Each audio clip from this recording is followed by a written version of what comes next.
Hey guys, welcome to Outlaw Edge. So what I wanted to talk about today is what I was doing to the car, working on Rogue. And like I said, we just got back from that swap meet the other day. And sorry, I got a big piece of gum in my mouth.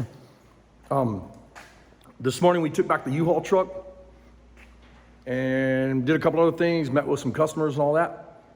And then what we're doing now, or what I'm doing now, is trying to finish up the firewall so I can get the door skins and the back panels that go up over the rear end in the car finished up. So stay tuned.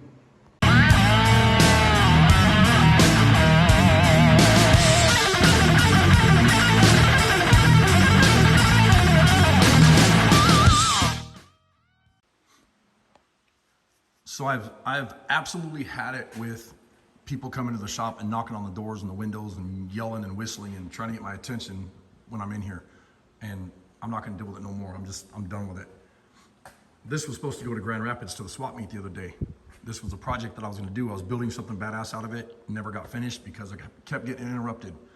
And that's when I was like, okay, I'm done. I'm sick and tired of being bothered. I think it was last Thursday, in 15 minutes, there was 8 people knocking on the door. And I'm like, that's freaking ridiculous. It was like when one would walk out, one would walk in. And you know, after a while, you're ready to snap. So it's like for my mental health, this is what I ended up coming up with. That way, if I got to see if somebody's here, I could open the damn windows and be like, get the hell out of here. But I'm just to the point where I'm ready to snap, you know? So I put paper up on all the windows, every single window in the whole shop. That up there, all the way across. Now people can't be looking in and beating on the doors and windows, and then Heidi made me some signs that says, please don't knock or beat on the windows or doors or whatever. But you just, you get to the point where it's like enough is enough, you know? People gotta respect my time. So I got this piece the other day, which same thing. I was trying to cut it, kept getting interrupted, kept people coming in the shop and everything, and I was just like, damn it. I gotta cut this down a little bit, but this piece is built here for the firewall, and then where those screws are, they're right here. I gotta take those off, but I wanna weld that all the way across first, and then I'll take a grinder and cut that off. And I'm not sure if you can see the shape of it. Yeah, there you go. You can see how it rounds, the whole firewall rounds down like this. And the reason I did it this way is on the front of the grill, there's a point, and then there's a point, and then there's a point up there, and then I'm putting a point on the firewall. So it'll all come to a point. You guys get the point? That was cheesy. I know that was stupid. Joey Collins made that one up. But anyways, I'm gonna get this piece welded in there, and then these here, you can see how I use self-tapper screws right here. I'm gonna get those screwed across, and then I have to weld this whole seam all the way across right here. And then this will get seam sealed or body filled or whatever. I'll probably grind it and weld it, or weld it and grind it. That way no water goes down in the firewall where it goes inside the cab or whatever. I think that's the best way to do it. The other piece that I did get done is this panel here. I made this the other day, bead rolled it and everything so it's nice and strong. And then this piece here, I'm spot welding this all in right now. I know it's kind of dark in here, I don't have the light going on. But then, all these edges will get ground down and seam sealed after it's all finished welded. And this is same thing, all this stuff will get seam sealed, all these edges right here. And then the inside of the car will get like an undercoating, soundproofing, whatever you call it, sound deadener, and then carpeting and everything else. But anyways, I'll probably film some more in a bit, we'll see what happens. So I've had a lot of people ask, what the hell is with the dragster sitting in here? Well, kind of a long story. I've been wanting to drag race for a while. I've drag raced in the past, and I miss it. Wanted to get back into it. Got a really good deal, and we're getting sponsors and everything set up so that we can have a dragster. Maybe I don't know, next year and a half from now, maybe 2 years. I don't know. We'll see how fast we can put it together. But right now, all I'm doing is I pulled these. There was brackets and clamps and stuff on where all the yellow tape is. It's taping up fittings or holes so stuff doesn't get in there.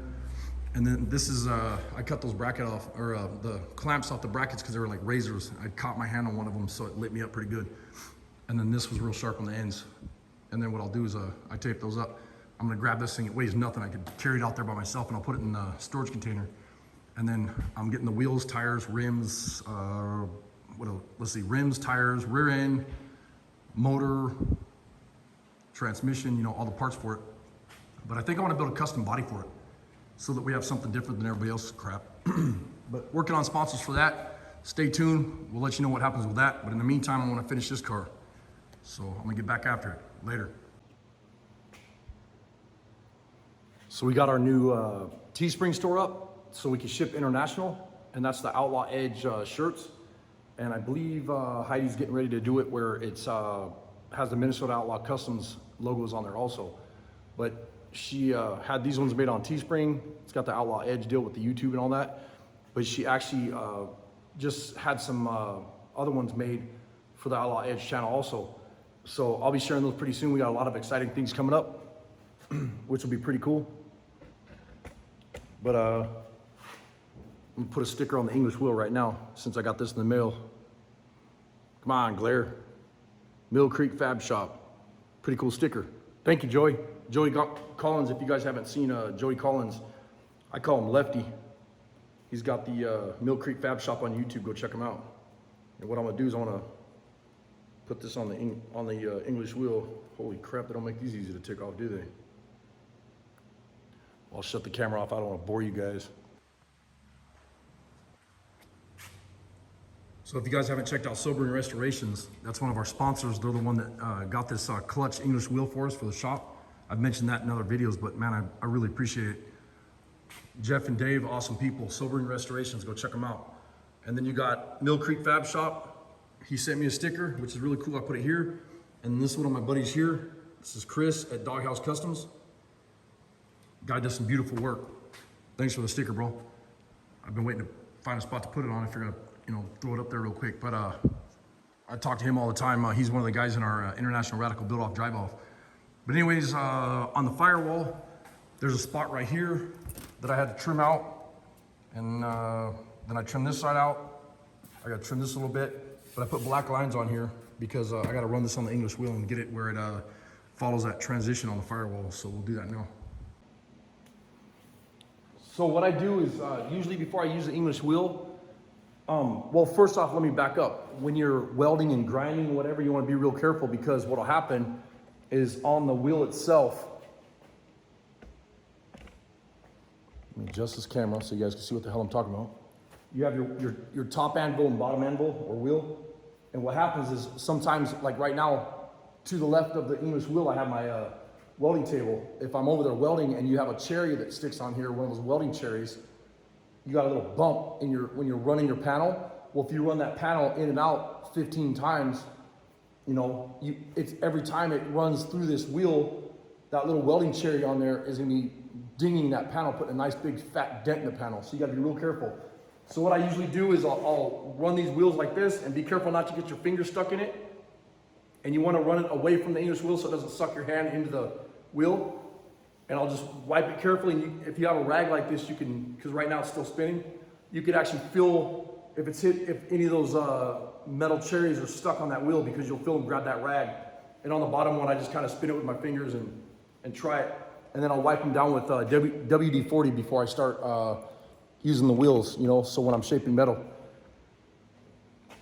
And then the other thing I do is when I'm going to use a panel or run a panel through here, I'll kind of do the same thing. I'll run a rag on the panel with nothing on it. You can see all the crap that comes off of it. Because you got to think that stuff's going to be on your wheel, you know.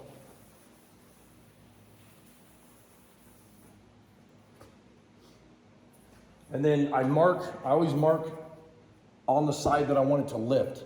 So I want it to lift out this way, so it needs to go this way. The panel has to be ran through this way because that bottom arc is like this, which is going to push up.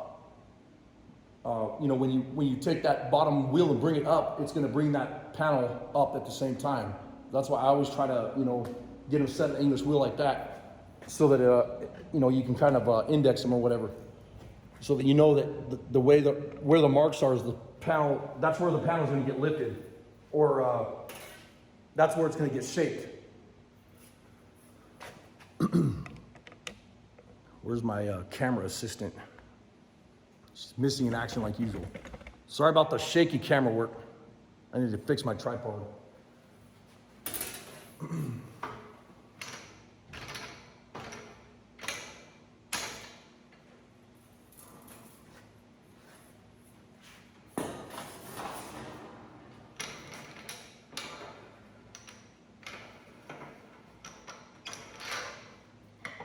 I want to show you guys a tool I just got also. So this is a radius gauge. You can pick these up. These are about $8 on eBay. And it's not laser cut, what the hell is it called? It's 3D printed is what this is. And then you can find your radius on here. So this would be a 2-inch wheel. And you see the radius matches right here. Nope, that's not right. Yep, 2-inch. Yeah, so that's pretty much the biggest wheel that I have in there, you know, with the highest crown or whatever. And I need a pretty good crown on this firewall. But that helps a lot when you're trying to do something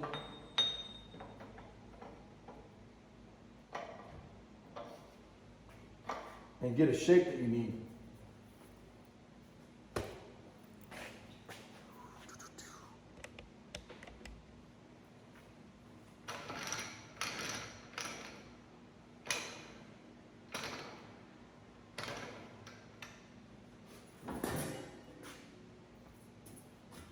I should be wearing gloves while I'm doing this, but, and you don't want it real tight. And then at the same time, I'm gonna take my left hand and my right hand and I'm gonna push down on the panel as I'm rolling it through here.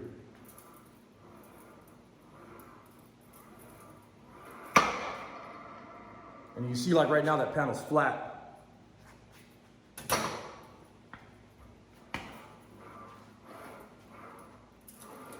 Need a little bit of a bow on here.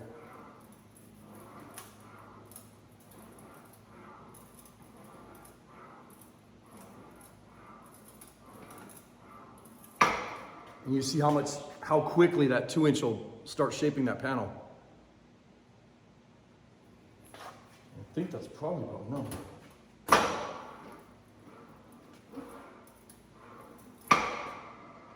Yeah, that's probably good enough right there, so I don't need much.